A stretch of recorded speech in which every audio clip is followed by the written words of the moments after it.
voiks mä mennä sotilaskotiin nyt?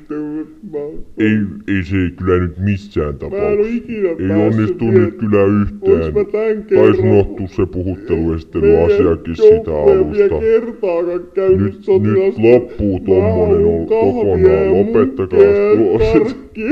Päivystäjä!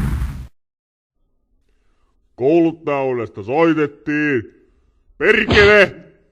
Asettellinen avaimet on haettu taas, eikä palautettu. Saatana! Yksikön toiminta on aivan perseestä. Jos ei rupee paranee, niin laitan teiltä kivekset rusetille! Yleisesti ottaenkin koko yksikön toiminta näyttää lähinnä mustalaisleiriltä. Katsoin tuossa, kun joukkoita vietiin aamupalalle, että täällä parrat oli kuin joulupukilla. Hiukset näytti lähinnä hippileiriltä.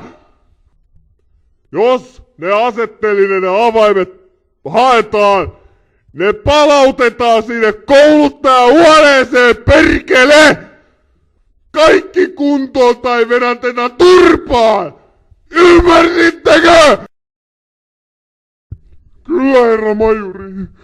Ymmärsin täydellisesti kaiken, mitä sanoitte.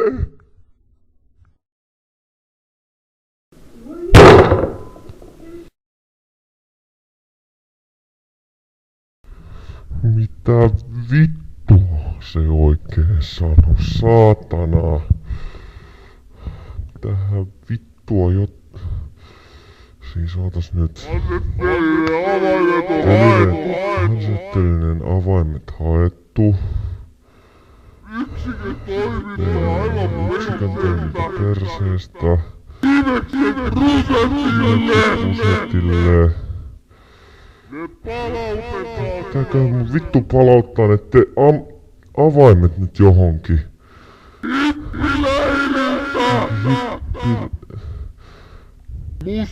Tarkoittikohan sitten johonkin vitun mustalaisille? No jos se vetää mua kuitenkin turpaa, jos mä en tee mitään, voi vittu. Tää vittua mä nyt teen, saatana.